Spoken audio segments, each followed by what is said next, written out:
This episode is brought to you by Indeed. When your computer breaks, you don't wait for it to magically start working again. You fix the problem. So why wait to hire the people your company desperately needs? Use Indeed's sponsored jobs to hire top talent fast. And even better, you only pay for results. There's no need to wait. Speed up your hiring with a $75 sponsored job credit at Indeed.com/podcast. Terms and conditions apply. Mint is still $15 a month for premium wireless. And if you haven't made the switch yet, here are 15 reasons why you should. 1, it's $15 a month. 2, seriously, it's $15 a month. 3, no big contracts. 4, I use it. 5, my mom uses it. Are you playing me off? That's what's happening, right? Okay, give it a try at mintmobile.com/switch. Upfront payment of $45 for 3-month plan, $15 per month equivalent required. New customer offer first 3 months only. Then full price plan options available. Taxes and fees extra. See mintmobile.com. Good afternoon, guys, and welcome to the podcast. I'm really delighted about today's guest, Nir Zavaro, and he is from Streetwise, based in Israel, and it's a sponsored episode, and I'm really happy to have him on to talk about pitching to win, speaking. Our audience are primarily doctors, high-income professionals, so he's going to talk to us about public speaking and his particular slant. So, Nir, welcome. Thank you very much. It's a pleasure to be here. Yeah, It's interesting. I went with this concept of the business storyteller for the last few years, and helping people pitch better is only one aspect of how do we create a good story. What is a brand? What's the brand character, and so on. I'd love to take it into a more of a niche, if that's okay with you, into the stuff you guys are actually interested in. yeah. And so how did you get here? Start from the beginning. I started by selling snowboards in the desert, man. I love selling stuff. I was young, finished the army service, went traveling, fell in love with snowboard in New Zealand, came back to Israel and started selling snowboards in a shop and flip-flops and shorts. It's 30 degrees. I have no idea what that calibrates in Fahrenheit, but it's summer and it's hot, and I loved it. I enjoyed meeting people, telling them stories, talking to them about how the board would feel when they're in France on a mountain. Mind you, we're in an air-conditioned room in flip-flops. And that's how I started. I was lucky enough to do branding, management, marketing, a CMO, studying different companies. I've owned 4 bars. I've taught marketing and branding in universities and colleges for over a decade. Streetwise is my marketing agency, and it's been around for 14 years. And I've been lucky enough to travel the world and teach people how to become better storytellers. And Fuck the Slides was the 3rd book. Lucky for me, it became a bestseller on the first day. And I'm one of those lucky bastards doing what they love. Interesting. Yeah, I really love that story. And we'll take it to the next levels because, again, our audience are high-income professionals. And how do you help high-income professionals, the ones that come to you? What are they seeking answers to, or problems or frustrations that they want to get help with? Every brand, doesn't matter who they are, and I've worked with Microsoft, Unilever, and 10 billion valued companies, to the smallest businesses, have the same problem with understanding how to tell a good story. And the reason is because we have, in the last 25 years, broken everything into too many pieces. We use branding for too many things, and then we end up with a nice logo that doesn't mean a single thing. We don't have a clear language. So the core values could be, you and I could agree that we want to be professional in what we do, correct? But that's not a core value. Have you ever met a company or a physician who says, I'm not professional? No, so that's not a core value. It's a basic statement that anyone can make. We forgot to understand that the currency you and I trade is an emotion. First and foremost, the currency we trade is emotions. It is not the data. And the interesting thing is, when we lost sight of all of this, we went with branding, messaging, marketing, sales. There's so many different things. In the end, it's not. A customer hears about us, wants to learn about us, thinks about buying, they buy, and then we might get the chance to see them again. The classic thing we teach is the AIDA model: awareness, interest, desire, acquire. And then I add the R for retention. So when people come and I ask them very simple questions, in one sentence, what do you do? Who do you serve? Who are your clients? What do we want to achieve?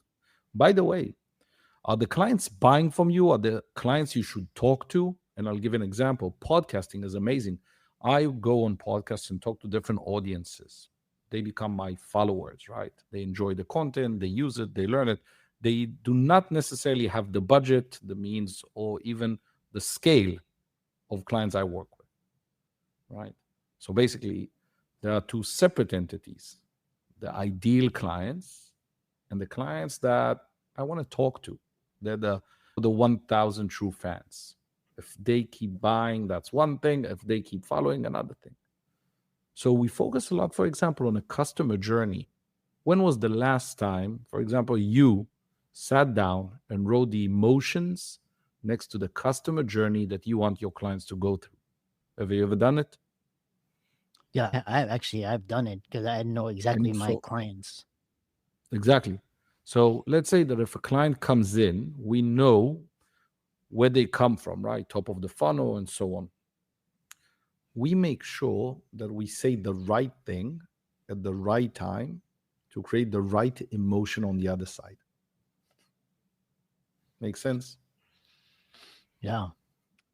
And what's interesting is, so, again, you wrote the book, again, YouTube or Spotify might censor this, but it's called F the Slides and creating a winning pitch using storytelling techniques. And you talk about it's not just a soft skill, it's a must skill. And earlier on in the back room, you were saying a lot of high income professionals, they don't know how to tell their story and they just don't know how to engage an audience. So when they're out of luck or they just fed up with their career, they don't know what to. So how do they begin creating winning pitches and getting an audience using storytelling techniques?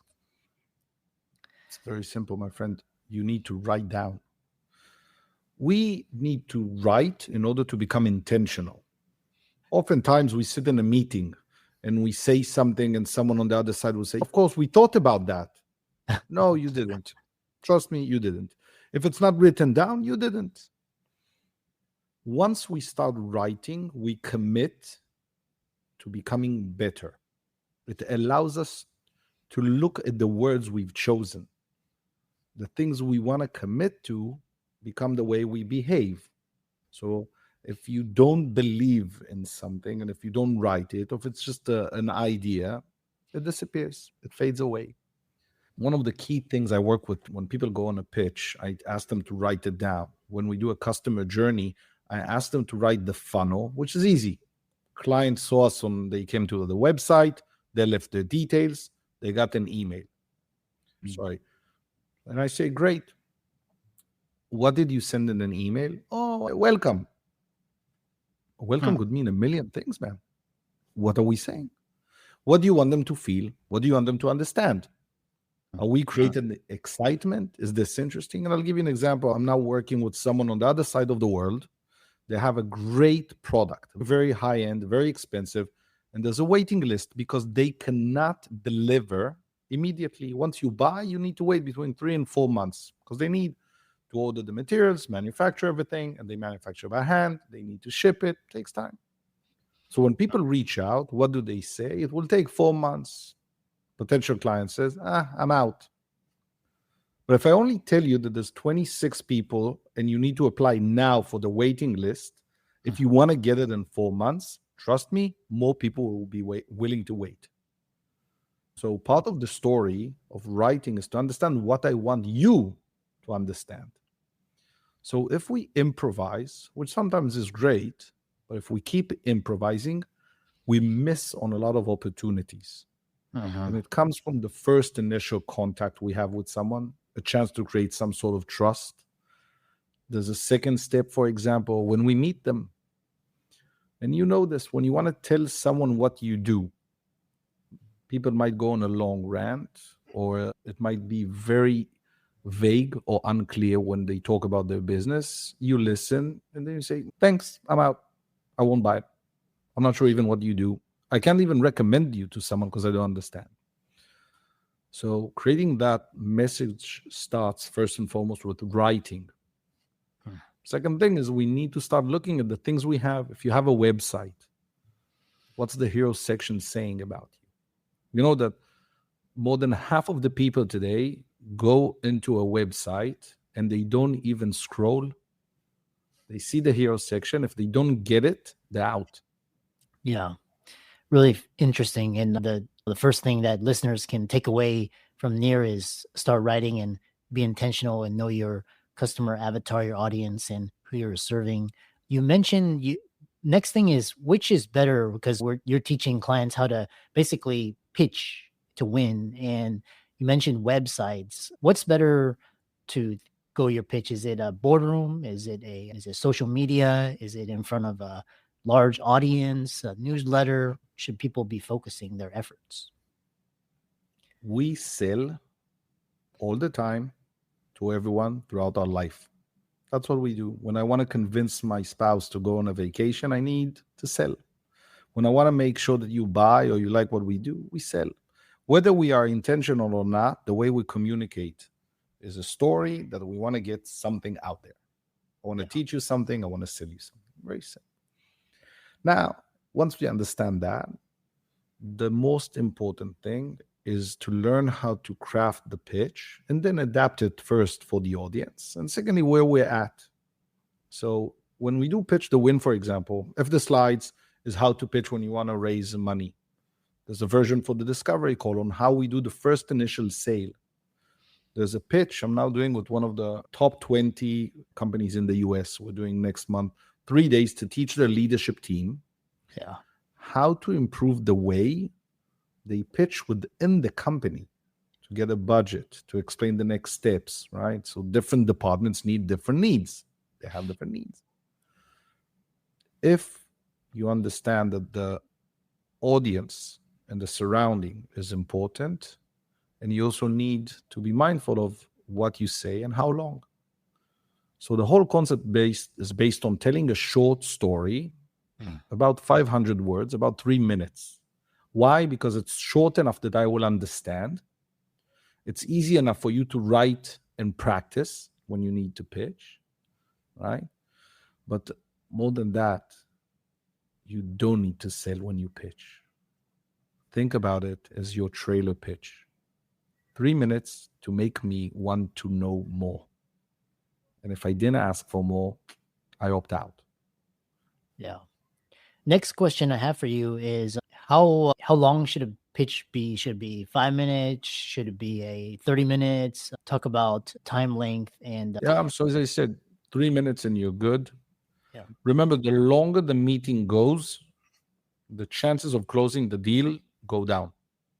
Yeah. Because there's a higher chance of you saying the wrong thing. Wow. We need to control what we say. For example, when you pitch about the company, who you are, your service, 3 minutes is enough. If you have a discovery call, for example, with a potential client, I highly suggest to have the discovery call for 25 minutes. I'll tell you a secret, but don't tell anyone. Sometimes I teach my clients to add the agenda before the discovery call.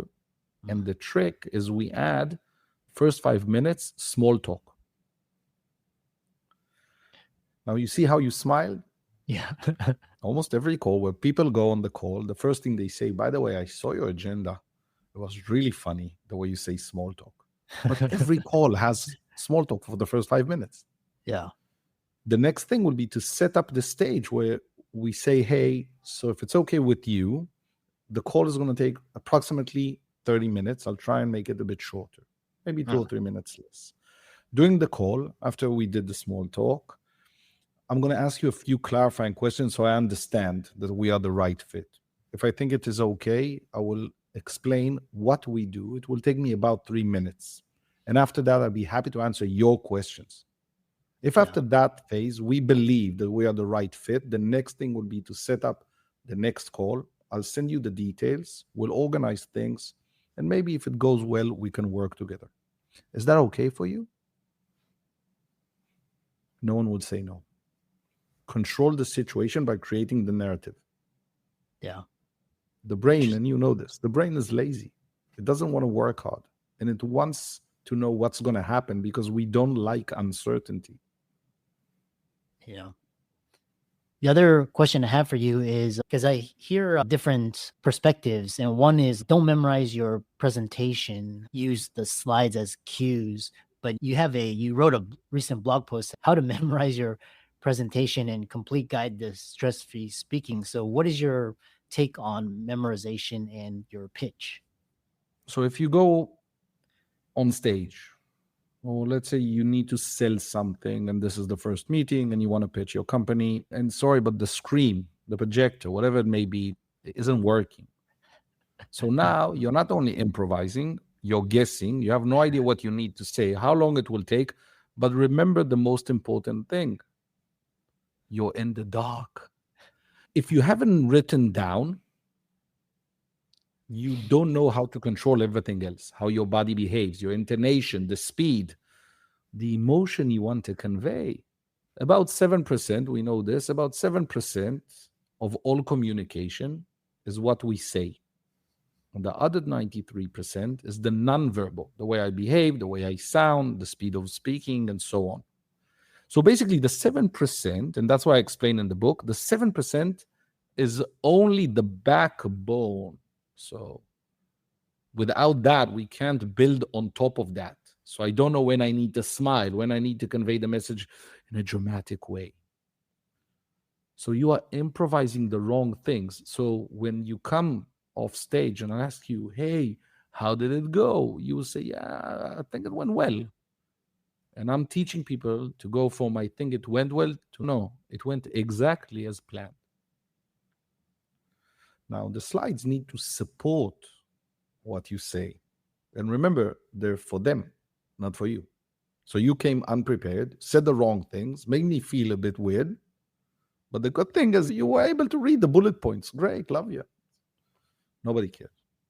And if you want the great tip I give to every startup in the world, you probably get to do a lot of presentations.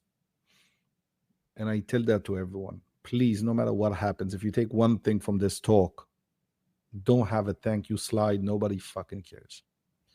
And the reason is in most cases, that will be the most expensive real estate you have to iterate the message over and over to their subconscious, because it stays most of the time the longest. Walk us through some client examples, people that worked with you and how you helped them and how they benefited. Yeah, I think my favorite story, is a great guy does a very complicated solution, biodegradable material for factories, okay, pharmaceutical, beauty, food. And they needed to pitch, but we only had a few days. I'm in Canada, they're in Singapore, and they have to pitch. But when they showed me what they created, the draft they had, I was like, maybe I'm losing my mind. Maybe I don't remember. It was so complicated. And we simplified the message and we created a very short 30-second hook. And the repetition was key. And it's interesting. I don't know if you know this, but every year in factories, in order to clean the machines in between the processes, it's thousands of hours of downtime. The cleaning materials are highly expensive. They're not biodegradable, so they're not good for the earth. More than that, 200,000 people every year around the world will die from the cleaning materials. So what we know is that clean isn't really clean. And if I'll ask you to repeat, you will remember what I said. Clean isn't really clean. So it is important to remember we gave them a very good hook because people understand the problem. They understand what they're solving. And clean isn't really clean is something that they repeated 3 times. After they won the competition out of 50 companies competing, for the next 3 days in the conference, guess what? Everybody came up to them and said, you're the clean isn't really clean guy. So repetition is important in a 3-minute pitch to have it repeated 3 times. I once helped a guy go on Shark Tank and I told him, hey, all you need to remember is that you need to make them feel that what you're doing is big, that they're going to be part of something, and they're going to help a lot of people. Wow. We had 12 hours to prep the guy. So he wrote something. I saw it once, and I said, I see these emotions. You'll be okay.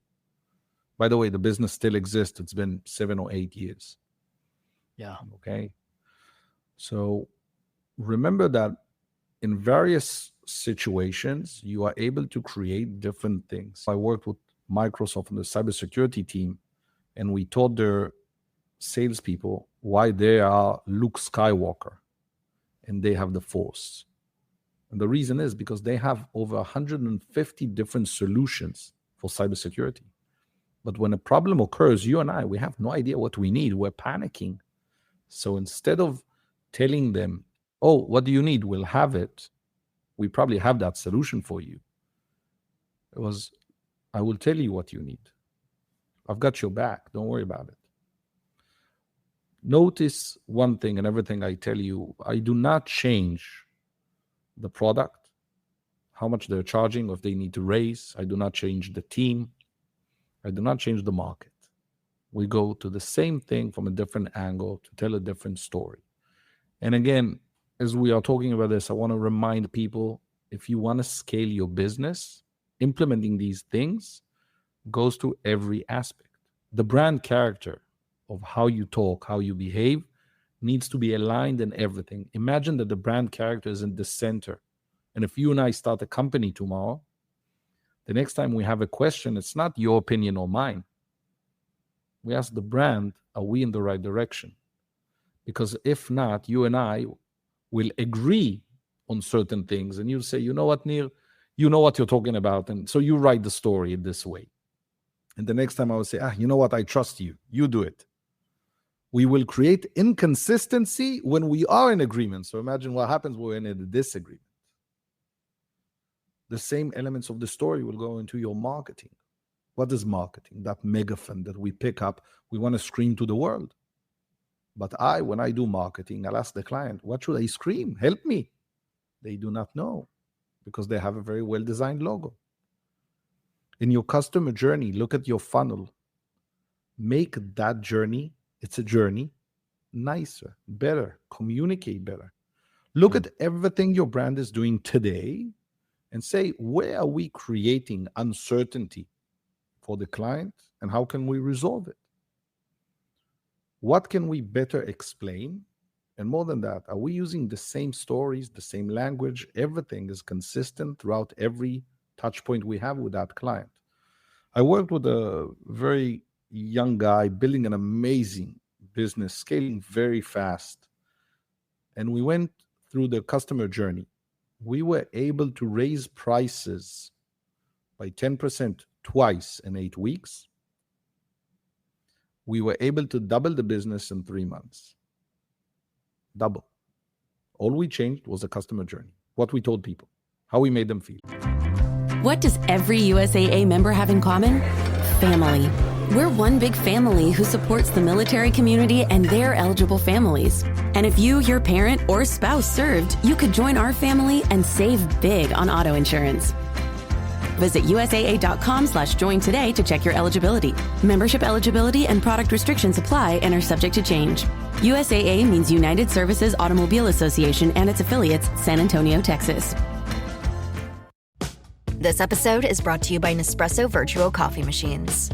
Ready to enjoy the bold flavors of barista-quality Nespresso iced coffee at home? Simply fill a glass with ice and press the brew button on your Virtuo Pop machine to enjoy rich double espressos roasted to stand up even when chilled. Refreshingly bold iced coffee. Refreshingly easy to make at home. Visit Nespresso.com to shop now. Yeah, really interesting. If people wanted to connect with you and work with you to craft and refine and hone their pitch and work with either public speaking, presentations, how can they connect with you and contact you and find you? Sure. I think the easiest way is ping me on LinkedIn. I'm always there. You can go to my website, nirzavaro.com. And I suggest for people who want to start practicing the idea of how to implement storytelling techniques, the easiest is there's the Business Storyteller Guide that we've created. It's over 9,000 words on the website. It will take you a step-by-step guide. It's free. You don't need to leave an email, no nothing. Go there, and there's exercises Yeah. and start implementing. And if you need anything, feel free to reach out. I'm happy to help. Yeah. And also, where can people find a copy of your book, F the Slides, and if they wanted to check that out? Yeah, so I think Amazon is the easiest. They do it the fastest. And the book is a step by step on how to create a winning pitch. Step by step, it solves everything up to what type of slides you will need. Because in most cases, companies, startups especially, still need to present something visual. So it will solve everything for you. Yeah. And for all the audience, let's thank Nir for coming on and sponsoring this episode. And his links and show notes will be in the description, as well as the link to his book. And so for anybody wanting to hone and craft, refine their pitch, perfect their public speaking, Nir's the man. And thanks so much for coming on. I really enjoyed this talk. My pleasure. Thank you.